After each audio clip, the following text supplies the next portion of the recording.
स्वागत है दोस्तों आप सभी का फिर से एक नई वीडियो में। दोस्तों आज का ये वीडियो दोस्तों जेकबोर्ड के दोस्तों क्लास 11 के सभी विद्यार्थी के लिए बहुत ही मोस्ट इंपोर्टेंट वीडियो रहने वाला है, क्योंकि दोस्तों आज आपका जो फिजिक्स का बोर्ड परीक्षा है, फिजिक्स का बोर्ड एग्जाम है, भौतिकी का बोर्ड एग्जाम है। ठीक है, आज की इस वीडियो में लेकर आ चुके हैं क्लास 11 के विद्यार्थियों के लिए 28 फरवरी का फिजिक्स का मोस्ट इंपोर्टेंट क्वेश्चन को, जो कि आज आपके 28 फरवरी के पेपर में हुबहू देखने को मिलने वाला है। इसलिए दोस्तों वीडियो को अंत तक देखिएगा, सारा दोस्तों साथ इस वीडियो को जरूर से जरूर शेयर कीजिएगा। चैनल पर दोस्तों पहले बार आए सब्सक्राइब जरूर कीजिएगा। फुल मार्क्स 40 नंबर का है, समय आपको 1 घंटा दिया जाएगा। चलिए बिना देरी के वीडियो को शुरू करते हैं। एक प्रश्न के एग्जाम में तलगा मचा दीजिएगा। तो चलिए दोस्तों बिना देरी के वीडियो को शुरू करते हैं। तो चलिए दोस्तों बिना देरी के वीडियो को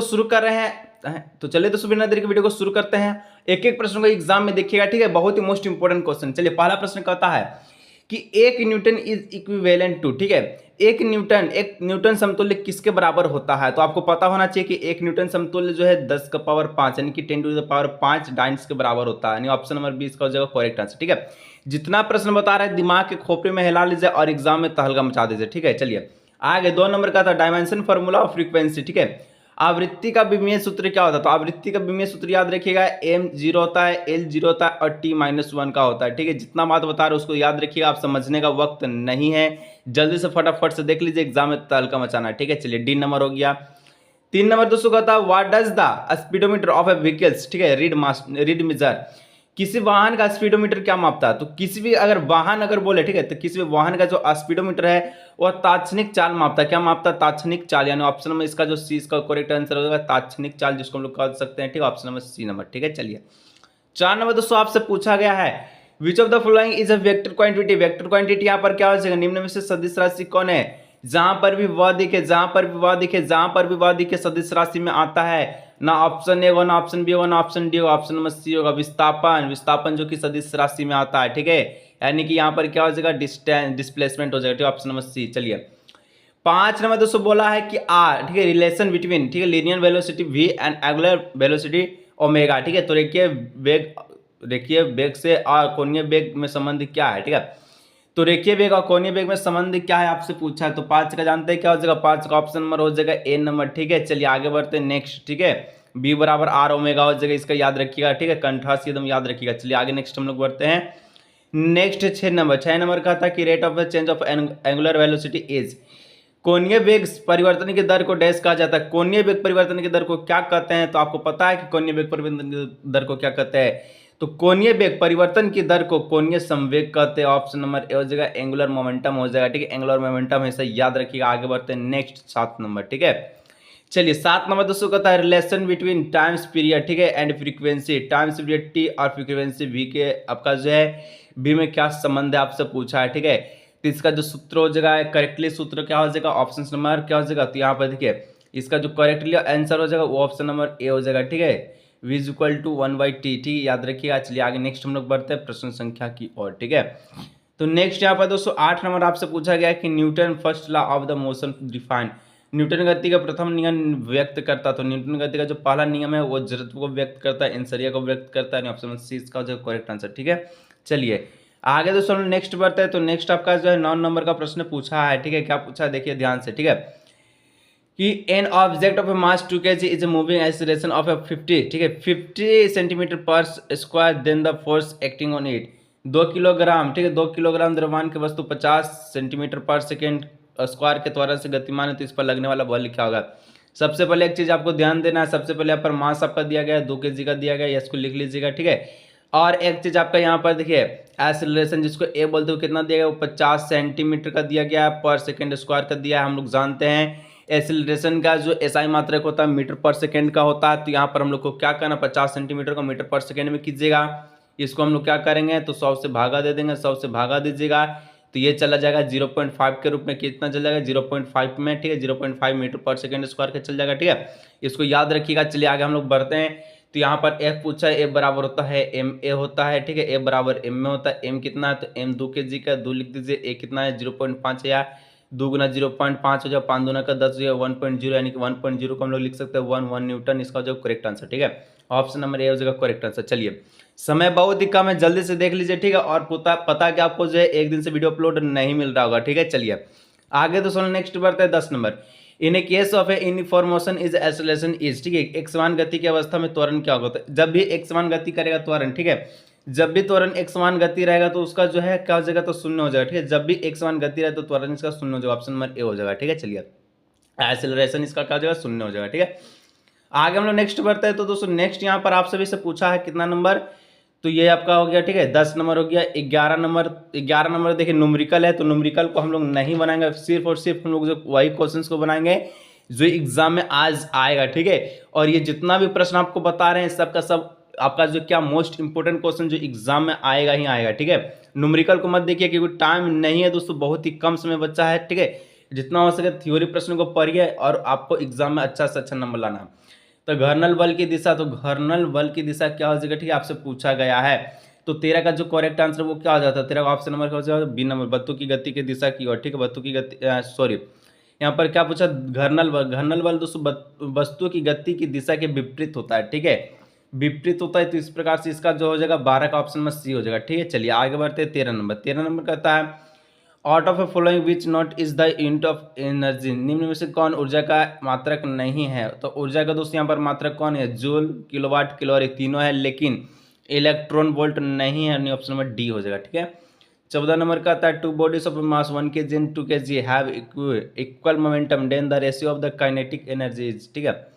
आगे दोस्तों दो वस्तु दिया गया है जिसका मास 1 kg और 2 kg, इसकी गति ऊर्जा का अनुपात क्या जो K2 और 1:2 के अनुपात में है। तो 14 का क्या हो जाएगा, 14 का ऑप्शन नंबर क्या हो जाता है, यहाँ पर 1 हो जाएगा, 1:2 के अनुपात में हो जाएगा, ठीक है, ऑप्शन नंबर ए हो जाएगा। जैसे K2 K1:K2 है तो इस प्रकार से 1:2 इसका हो जाएगा करेक्ट आंसर। चलिए 15 नंबर का था प्रश्न आप सभी से, पूर्ण प्रतिष्ठा संघट्ट है क्या है, तो यहाँ पर आपको पता बताना है, ठीक है।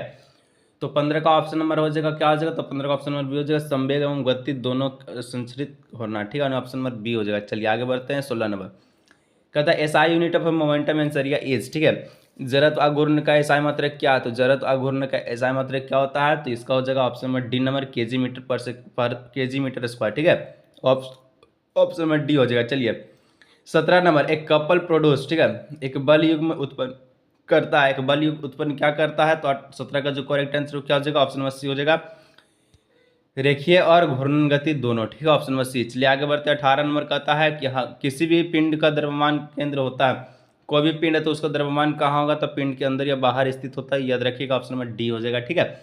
बहुत ही इंपॉर्टेंट है दोस्तों, समय बहुत ही कम है, आपको पता है कि एक दिन से वीडियो आपको नहीं आ रहा है, कुछ दिक्कत है, ठीक है, कुछ कारण इसलिए नहीं भेज रहे थे।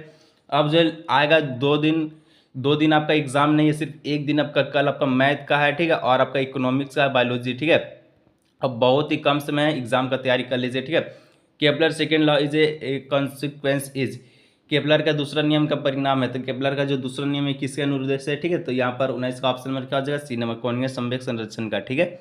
चलिए कन्वर्जेंशन ऑफ एंगुलर मोमेंटम, आगे बढ़ते हैं। तो यहाँ पर 20 नंबर आपसे पूछा गया है which of the following statement is correct regarding the gravitational force, ठीक है, निम्न में से कौन सा कथन गुरुत्वाकर्षण बल के संदर्भ में सही है, तो गुरुत्वाकर्षण बल के संदर्भ में कौन सा कथन सही हो जाएगा, 20 का जो करेक्ट है ऑप्शन नंबर सी, गुरुत्वाकर्षण बल क्रिया प्रतिक्रिया युग्म है, ठीक है। आगे बढ़ते हैं 21 नंबर दोस्तों आपसे पूछा गया है एसआई यूनिट ऑफ, ठीक है, जी, यानी कि यहाँ पर जी का बरका जी का जो एसआई मात्रक हम आपको बताए थे न्यूटन मीटर स्क्वायर, ठीक है, बट्टे हो जाएगा केजी स्क्वायर इसका, यानी ऑप्शन नंबर डी इसका हो जाएगा करेक्ट आंसर, ठीक है। चलिए इसका डी नंबर। आगे बढ़ते हैं 22 नंबर, तो solid which break above the elastic limit are called, ठीक है, वे ठोस जो प्रतिष्ठा सीमा पर टूट जाते हैं कहलाते हैं, टूट जाते हैं यानी भंगुर, ठीक है, भंगुर विट्टल कहलाएगा, ठीक है, ऑप्शन नंबर ए कहलाएगा। चलिए 23 नंबर दोस्तों कहता है कि the share modulus is also known has, ठीक है, यहाँ पर आप सभी से पूछा गया है, क्या पूछा कि अपूर्ण गुणांक को भी कहा जाता है, अपूर्ण गुणांक को क्या कहते हैं आपको पता है, इसको कहते हैं, याद रखिएगा, दृढ़ता गुणांक यानी मॉडुलस ऑफ ए रिजिडिटी, ठीक है, ऑप्शन नंबर सी हो जाएगा। चलिए 24 नंबर का आता है यूनिट ऑफ ए प्रेशर, दाब का मात्रा क्या था, दाब का मात्रक याद रखिएगा हमेशा पास्कल, ठीक है, ऑप्शन नंबर बी हो जाएगा, दाब का एसआई मात्रक पास्कल होता है। आगे बढ़ते हैं नेक्स्ट, तो नेक्स्ट यहाँ पर 25 नंबर का आता है कि दाब द्रव चालित ब्रेक किस पर निर्भर करता है, ठीक है, तो द्रव चालित ब्रेक जो है किस पर निर्भर करता है, तो 35 का ऑप्शन नंबर हो जाएगा पास्कल के नियम पर, ऑप्शन नंबर ए, ठीक है। चलिए आगे बढ़ते हैं 26 number, out of the following which is the fastest mode of the transfer heats, ठीक है, निम्न में से कौन सी विधि उष्मा का स्थानांतरण सबसे तेज होता है, तो उष्मा का स्थानांतरण सबसे तेज कहाँ होगा आपसे पूछा गया है, ठीक है। तो 26 का जो करेक्ट आंसर होगा वो विकिकरण में होगा, ठीक है, रेडिएशन में होगा। चलिए आगे बढ़ते हैं 27 number, the zeroth of law, ठीक है, थर्मोलिट्स ऑफ द कंसेप्ट ऑफ, ऊष्मागति का शून्य कोटि नियम डैश की संकल्प प्रदान करता। तो ऊष्मागति की शून्य का जो कि आपका शून्य कोटि का जो नियम है क्या प्रदान करता, तो आपसे पूछा है, ठीक है, वो ताप प्रदान करता है, ऑप्शन में डी हो जाएगा टेम्परेचर प्रदान करता है। ठीक है, आगे बढ़ते हैं हम लोग नेक्स्ट, तो 26 नंबर 27, ठीक है, 27 हो गया, 28 नंबर 28 में दोस्तों पूछा है कि एन एडिबाइटिक, ठीक है, process relation between volume V and pressure V, रुदम प्रक्रिया में आयतन भी और दाब पी के बीच में संबंध बताएं। ठीक है, तो क्या होगा, तो 28 का ऑप्शन नंबर हो जाएगा, ऑप्शन नंबर डी हो जाएगा। ठीक है, चलिए ऑप्शन नंबर डी इसका जो करेक्ट आंसर। आगे बढ़ते हैं नेक्स्ट 29 नंबर कहता है the values of a universal gas constant R, संपूर्ण गैस स्थिरांक नियतांक आर का मान क्या होता है, आर का मान हमेशा याद रखिएगा 8.08 ठीक है 31 जूल, ठीक है, मोर प्रति किलो हो जाएगा, ऑप्शन नंबर ए इसका हो जाएगा करेक्ट आंसर। ठीक है, चलिए तीसरा में दोस्तों पूछता है कि if the pressure and the volume of the certain quantity, ठीक है, quantity of a ideal gas on the doubled are the temperature, यदि आदर्श गैस की निश्चित मात्रा के ताप पर आयतन दुगने कर दिया जाए तो इसका ताप क्या होगा, तो इसका ताप याद रखिएगा हमेशा क्या हो जाएगा, तो ये आपका 4 गुना हो जाएगा। ठीक है, बिकम 4 टाइम्स। चलिए आगे बढ़ते हैं, 31 नंबर कहता है times period of a simple pendulum, ठीक है, सिंपल पेंडुलम का सूत्र पूछा, सरल लोलक का आवर्तकाल क्या होता है, हमेशा याद रखिएगा सरल लोलक का जो आवर्तकाल होता है क्या होता है, तो 31 का ऑप्शन नंबर ए हो जाएगा, टी इज इक्वल टू 2 बटे में एल बटे में जी, ठीक है, अंडर रूट में चल जाएगा, ऑप्शन नंबर ए हो जाएगा। चलिए आगे बढ़ते हैं, 32 number frequency of A second pendulum, ठीक है, सरल लोलक की आवृत्ति क्या होती है, तो हमेशा याद रखिए 0.5 हर्ट्ज का होता है, ऑप्शन नंबर ए हो जाएगा। ठीक है, 32 का ए नंबर। आगे बढ़ते हैं तो 33 नंबर दोस्तों यहाँ पर आपसे विषय पूछा गया है which of the following expression does not represent simple harmonic motion, ठीक है, निम्न से कौन सा व्यंजक सरल आवर्तक गति को नहीं व्यक्त करता है, तो इस पे आपको क्वेश्चंस भी देगा, हमेशा याद रखिएगा 33 का जो करेक्ट आंसर ऑप्शन में डी हो जाएगा। ठीक है, X is equal to A sine omega, ठीक है, T cos square omega T, यानी कि ये आपको प्रदर्शित नहीं करता, ये आपका गलत कथन है। ठीक है, बाकी सबका सब सही हो जाएगा। ठीक है, चलिए आगे बढ़ते हैं, ऑप्शन में डी। 34 में दोस्तों कहता है क्या कहता है कि a progressive wave is represented by 5 Y बराबर क्या हो जाएगा 5 साइन, ठीक है, ब्रैकेट में 100 pi t minus 2 pi x, where x and y is the matter of the y t in the second the maximum the particle, ठीक है, velocity. क्या करना है, कुछ नहीं करना, ट्रिक हमेशा याद रखिएगा, क्या करना है, तो ये जो 5 है, ठीक है, जो ये 5 दिया गया, जो साइन के बगल में 5 है और पाई के बगल में 100 है, क्या करना है, 5 को 100 से गुना कर दीजिए, आंसर आपके हाथ में 500, ठीक है, 500, ठीक है, ऑप्शन नंबर डी। चलिए 35 नंबर दोस्तों कहता है ड्रॉपलर effect is the applicable for, ठीक है, यहाँ पर ड्रॉपलर प्रभाव लागू होता है, कहाँ लागू होता है, 35 का ऑप्शन नंबर सी में लागू होता है, ध्वनि एवं प्रकाश ध्वनि तरंगों में दोनों में both side and light wave है, option number C is the correct answer. तो इस प्रकार से दोस्तों आज की इस वीडियो में 35 बहुत मोस्ट इंपोर्टेंट क्वेश्चंस को देखे एग्जाम में कल समझा दीजिए। अभी एक और वीडियो दे देंगे, उसको भी देख लीजिएगा, जितना सा दोस्तों को जरूर शेयर कीजिए, चल पहली बार सब्सक्राइब जरूर कीजिए, केमिस्ट्री का वीडियो आने वाला उसको भी देख लीजिए। मिलते हैं नेक्स्ट वीडियो।